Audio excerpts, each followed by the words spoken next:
Hello, everyone. Welcome to another episode of Tailgate Talk. We're your hosts, David and Nick. Nick's head of the people. Howdy. We're joined by our good friend Joe one last time for the bowl season. Joe, say hi to the Hello. people. Sorry for the interruption. My family's playing board games here. It's board game night at the Kelly household, and they are flying around like crazy people. So Mm-hmm. So before we get into the picks, or really pick that we have left, I think it prudent just to touch on, just thoughts and prayers towards Damar Hamlin and his family and all those involved. I mean, it's an awful situation that's going on there. So it feels wrong to try and focus on things other than that, and just, but we'll try and give a little bit of joy, I guess, for everyone watching, and just know that we're hoping that he continues to improve his condition. Sounds like he got down to 50% supplemental oxygen, so good signs there, and just hopefully he just continues to pull through. yeah, I mean this is a violent game, and I think a lot of times we forget that these guys are playing such a violent game, and everyone wonders why, right? Like why they're making so much money. I mean, this is evidence on why they make the money that they do. This is a freak accident, but still, like you said, hope he gets better. Just very thankful that he was where he was, and the NFL field is one of the few places on earth where if you drop in any instance that you can be sure that you'll have the necessary things there ready to save your life. So very happy that those things were there And I and were able to be given to him on time and saved his life. So I know that for the first responders aren't gonna, aren't looking for any sort of attaboys, but attaboy to them for literally saving this guy's life. Like they Mm-hmm. administered CPR. They were able to get him in the ambulance with a pulse, some sort of pulse, whether it was minimal or not, get him to the hospital safely, and then work on him at the hospital. So those frontline workers again are just essential. And I see that on a daily basis, as you guys know. So props to them. Mm-hmm. Great job on their part. I Yeah, I can't. mean, he had to be resuscitated twice from what I'd seen. So he actually coded out twice, and they were able to bring him back both times. I mean, it's just, you never think it, football is a collision sport. Nick and I uh played it all. I played all the way through high school. As Nick did in I. first semester of college. Joe, I don't know if you played Yep. football growing up or not. I mean, Yeah, I played all we the way all up know until that. college. Yeah, we all know that it's a dangerous sport. Broken bones, ACLs, all of that, concussions, especially lately. But this was something that felt different, felt weird, felt bad. It felt And eerie. it's one of those, yeah, it just was one of those things that, it's a one in a million type chance that your heart syncs up with the hit. And, again, thank God that they were able to get to him, and right now, he's in the best place that he can be. And for those watching, and I don't know if they did or if they want to, right? I urge you guys to go to his children's foundation, and make a donation. I'm going to this week. It's the least we can do to kind of support him when he is eventually better. I'm sure that he would love to see that he's helping others, even though his situation was unfortunate. So I urge everyone to go find that child's foundation for Christmas gifts or holiday gifts, whatever it is, and donate, if you have the means to do so. So yeah, Tamar Hamlin is one of the best like character guys you'll ever see. So it sucks that it's happening to him. The least we could do is support him and his cause. right, correct. I mean, they've already raised $5.5 million plus dollars just in this week. I mean, the support for him has been amazing. It feels like just the entire community of the NFL, pretty much everyone on Twitter, on Facebook, wherever you look, is just, sending out their support for him and his family. Um, so it's one of these moments where you kind of a little bit of your faith in humanity gets restored a bit more to see that people can pull together and try and support people who really need it. So with that, I think we'll try and give a little bit of joy too, and we'll talk about the college football national championship. Guys, an upset in the Fiesta Bowl. We had Yeah, TCU able to come down. You guys able to hear me? yeah, Mhm. Nick. I don't know if you want to do a quick recap, but I would love to, say something about those games if you don't mind. Sure, Yeah, so go basically, for it. props to TCU. I felt like it was really, I mean, it was TCU's game to win after the second play. First game from scrimmage was, I think, a 57-yard run right at the middle. And then Michigan kind of went away from the run. They seemed allergic to it. TCU deserved to win that game. They played much higher above their projection on defense. Their offense, and Max Duggan is senior led and very talented. It's always good to see a Cinderella school. And on the other end of things, at least for me, watching that Ohio State game, Ohio State probably should have won that game. They're going to be back next year, so I can't really feel bad for Ohio State. But Georgia has that championship medal, that championship mentality, and they did not get phased when they were 11 down. So I mean, the games this weekend were amazing, and it just makes me look that much forward to when this college football playoff is expanded to 12 teams, because I think we're going to see a lot more Cinderella schools that might not have had business before in the last 9 years get somewhere special. So I hope that continues. But great games this weekend. TCU deserved it. I think Ohio State deserved it too. They just came up a little bit short, and I think all four schools really showed why they were in the four, and I'm happy Alabama wasn't. Kind of a little shot at Alabama there at the end. Speaking of Cinderella teams, how about that Tulane pick? I was very happy when that happened. It was a great game. I mean, it seemed like USC was going to blow them out. Tulane never went away. Being down 15 or 14, however many they were down with 5 minutes to go, it seemed like all hope was lost. They score, get a safety, and then drive down the field, score with like what was it, 7 seconds left, 2 seconds left. It was oh my god, that was one of my favorite games of the bowl season. We've had a very good slate of bowl games. I feel, especially during this last since the year turned with the playoff games and then the Cotton Bowl. It's just been a great bowl season, and it reinforces why I like college football a little bit more than pro football. It's just more fun to me, and it Yeah, does help that my pro yeah, football team. and another thing is, TCU or USC. Just PSA here from Joe here on Tailgate Talk. If you guys need a defensive coordinator, I will quit my job right now and fly out to USC and be your defensive coordinator, because obviously it looks like you guys need a lot of help. I've never had a college football job before, but PSA, I will come out to California, Southern California, and give you the best defense in the country. It can not get much worse than what you guys had against Tulane or against.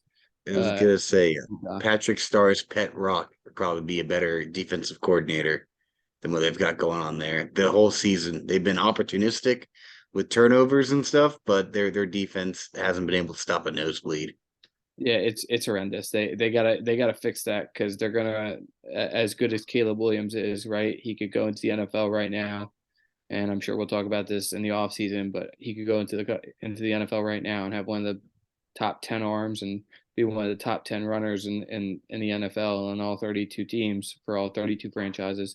And they're gonna waste his talent, and he will not win a national title as long as they do not fix their defensive woes. So just a I mean, that's just a Lincoln Riley type thing. He's known for his offense. His defense, going back to the Oklahoma days, has been shoddy. So Yeah, but wasn't really surprised. hire somebody that knows what they're doing. Go hire Gary Patterson. Speaking of TCU, since they're on the screen, go hire Gary Patterson, who's 57 years old and was coaching at TCU for 20 seasons. Who's a defensive minded coach. Go hire somebody. So it's a lame excuse for USC, especially since they have all the money in the world to hire just about anybody in the country. There's no reason why that school should not be competing for national championships with the amount of resources they have. Exactly. Especially when you look at the offseason, the amount of transfers that came in, they were the ones who were dubbed the winners of the transfer portal the past offseason.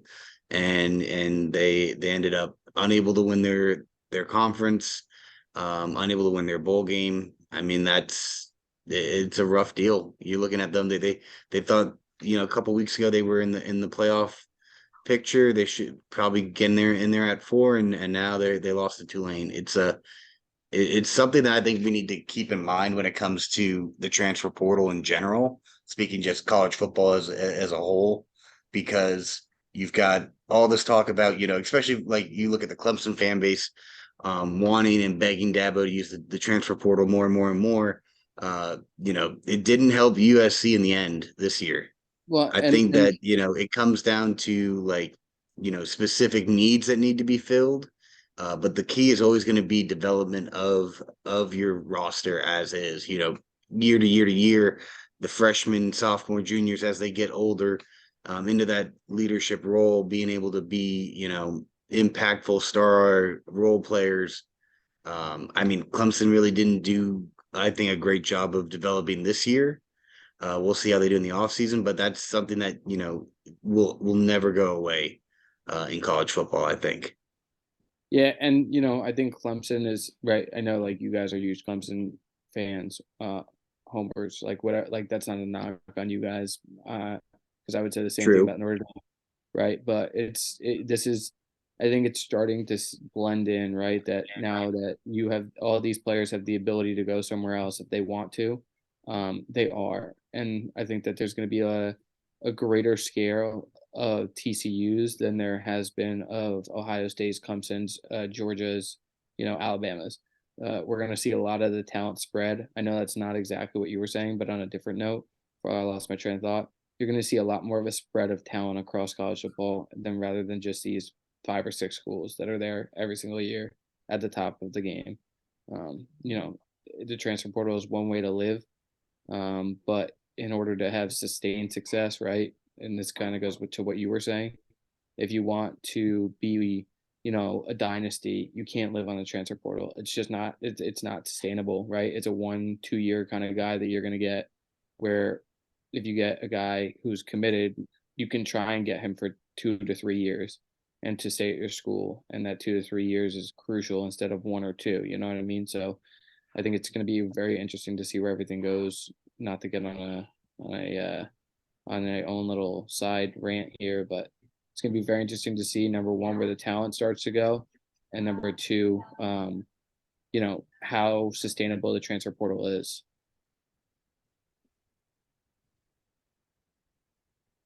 Nick, you got anything to add there? Yeah, I mean, it's kind of the same, but it's going to be managing recruiting high school kids and developing them, and then maybe instead of relying on the portal, just dipping in when you have a current need and there's a guy that fills that need and it makes sense, and that's what it's there for. It is good to see that athletes are given the opportunity to do what's best for them. When coaches can leave midway through the season, just for their own reasons. So it's good to see that the players have that power as well. Now it's just up to the coaching staffs across the country to kind of manage it. Like I said, just between high school commitments and dipping into the portal, because not going into the portal doesn't necessarily mean that you're going to come out on the other side all rosy. Like you might not find your way back to where you were. So it's a tough, ever changing thing. And as college football continues to make strides towards allowing players to have power, it's just going to be interesting to see how much the portal has an impact on that. Yeah. One last thing before we get into the national championship as well. I'm looking at this more, and mostly because I've got the Clemson Virginia Tech game playing right now on my TV as we record. Thinking about it, I'm kind of thinking back to a couple years ago where the big thing was the one and done in college basketball. You've got Calipari at Kentucky getting these superstar teams and just running over the entire competition to the Final Four. And I feel like we've seen that run its course, and now we're starting to see, again, coaches trying to get a little bit more seasoned. Transfer portal is still huge here, but the one and done I feel like has lost a bit of its luster, and now you're again getting back to the development. I mean, that's what college sports is about developing as young men, as young women in whatever sport you're playing. It's one of the great things I see in collegiate athletics, as opposed to the pros. There's so much more built into it. So hopefully this is kind of what's going on with the college football. Your one and done rule is the transfer portal for a little bit, and then as people realize that it doesn't always work out, and you start looking more and more at year to year the numbers on who actually goes to another team, who becomes impactful, and who just starts rotating through the same situation at different schools. Maybe it'll normalize a little bit and get back to where I think college football is the best, when you've got people committing to schools because they love the school, they love the culture, they love the everything about it, and play for that. So that's my Yeah, last thought there. If we're ready, we can jump into the national championship. Nick, looks like you're the lone duck here. What you want to talk about? Well, this pick was made probably 2 seconds before we started recording. Um, Part of it is I am in an opportunity to win the Bull Mania if I get this right. Uh, but I do believe that TCU has that team of destiny feel to it. Max Duggan is electric. Listen, Georgia's a great team, and they're built for this. And you know what? They might win this game handily. But I'd rather be on the side of TCU where I can openly root for them and be doubly excited because I picked them, rather than rooting for them but falling back on the knowledge of, hey, yeah, I picked Georgia. So putting my money where my mouth is. I'm going with TCU. Give me Hypno Toad. I want to see what they have in store after a big win over Georgia. So give me the Horned Frogs. I think Max Duggan, Quentin Johnson, and Kendra Miller are going to show that TCU really did deserve to have this year. yeah. For me, it just comes down to I'm not superstitious, as Michael says in the office. I'm just a little bit stitious. Okay. So because I picked Michigan last week and I said I want TCU to win, it's still the same this week. I would love TCU to win. I hope that they do, and I hope that they prove me wrong once again, 2 weeks in a row. I hope they, because anybody who picks against TCU at this in this season does so at their own peril, right? Like we've been through this, now what, 15 weeks now. Uh, only once they've come up short, and they almost effing won that game. So you do so at your own risk, right? But what I will say is, because I picked Georgia. Georgia, like I mentioned in the start of this whole thing, is the big bad boogeyman monster underneath the bed that everyone worries about. Georgia is the new Alabama. Georgia recruits at a high level. Georgia has the best resources. Georgia has the coach to do it. He's not gonna sit there and be a lame duck, right? He just beat an Ohio State team that arguably was more talented than they were, and they were down 11 with, I think, 6 minutes to go. Um, if they need to get into a shootout, they can. If they want to, slow it down and just push them over, they'll do that too. They'll bully you down to the end and grind you down to the end. So even though I hope TCU wins, I pick Georgia. Georgia's the big bad boogeyman, and I'll go with them every single time. It's just about against anybody. So go Bulldogs here. Yep, all leading up to tonight. I think I had TCU that I thought I was gonna pick. I want, just because same thing Nick was saying, having a chance to root for the underdog openly, and all of that. And I just, I went back and forth and back and forth and back and forth. I think I'm going to be in that situation Nick's avoiding. I'm going to, hope for the upset, because that's just what makes college football fun. Sorry to our cousin who's at Georgia. I know she had a lot of fun last year. That she had her year. Let's give the underdog a chance here. But Let's I not forget think that Georgia and Georgia. Clemson are rivals. Yep. And and I and look at it and I think what Joe's saying resonates with me as well. Georgia's gonna I think matches up really well against TCU all across the board. Um, I think that they are a really good team when they get up for a game. I think that they had a bad matchup against Ohio State. Ohio State coming off fresh, disrespected. Same thing that TCU's going to feel disrespected as well.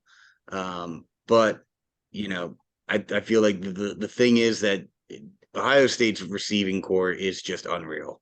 It's unbelievable how well they recruit that position, and that was I think what was really keeping them in the game throughout. And Stetson Bennett having probably his most pedestrian looking performance, and they still put up points. Um, TCU, I think it's a little bit muddier. It's a little bit more on Max Duggan running and making plays, which CJ Stroud did a great job of for Ohio State. So if Max Duggan can have the same kind of success, I think that TCU can definitely put up points. But I feel like Georgia's secondary is going to have a little bit more success against the receivers of TCU than they did against Ohio State.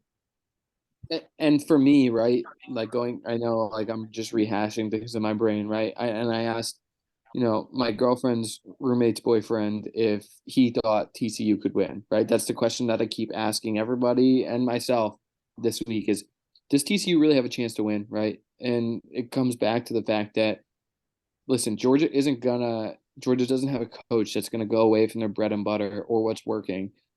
Georgia just beat a team that was more talented than them.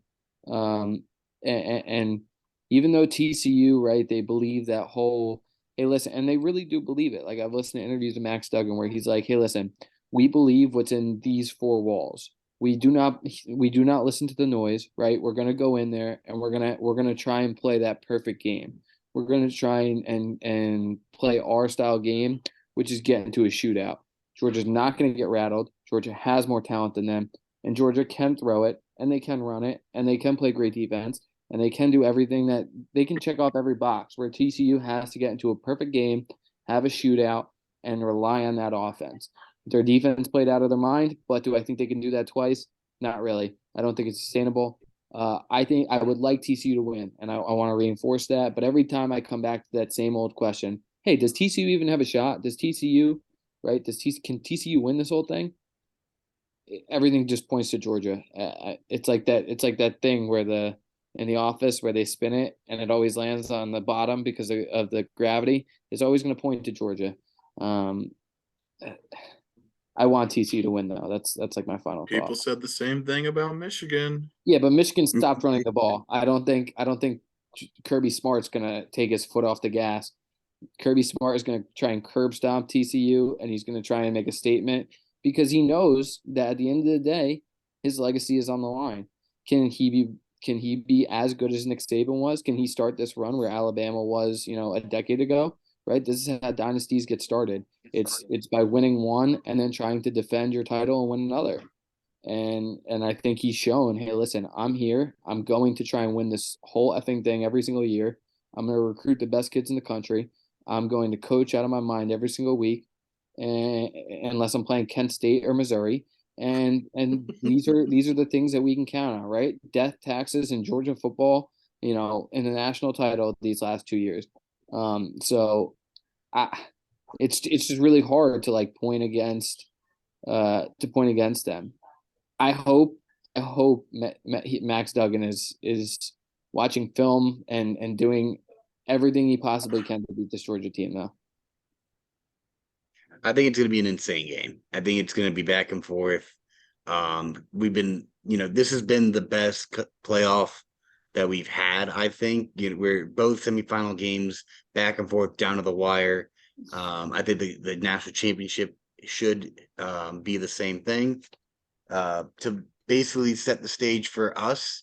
If Georgia wins, then Nick and Joe will be tied for second or third, and we'll let ESPN decide who comes in third. So Nick could go from potentially winning it all to last place for all I know.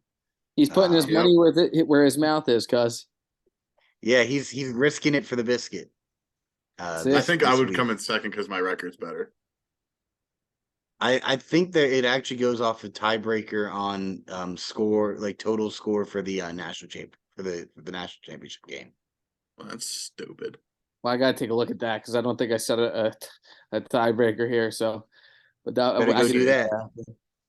Oh yeah, Because that mine they is do. 65. I think that might be low. Yeah, I'm gonna go back and I've switch got that to like. at the moment I had 54 when I expected to be Georgia and Michigan. I'm about to go change that because I think this is going to be much higher.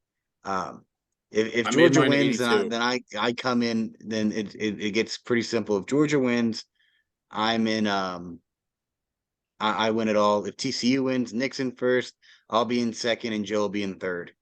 So Joe's Go hoping for. Frogs. I don't know what Joe's hoping for because he wants TCU to win, but if he if they don't, then he might come in second. Who knows? I'm being pulled in two different directions here. That's why I made my choice TCU. I want One Direction. Come on, Well, TCU. I just want to say that's this all. for the record. I just want to say this before we end this, right? Nick, if TCU loses, this is all your fault because you went chalk last week and they proved us all wrong, right? If because you didn't go chalk, if they lose this weekend, it's all your fault. That's fine. I'll Absolutely, we're take that. blaming Nick. I'll I'm take gonna that. I'm gonna tweet at Max Duggan. Hey, Nick Vivona lives at XXX 123 Main Street in South Carolina.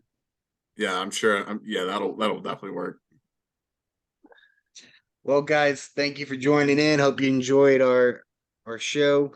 As always, go Tigers. Go Tigers. Yeah, go Horned Frogs. Yeah, if you're gonna blame me, I get credit if they win. Okay. That's fine. Nice.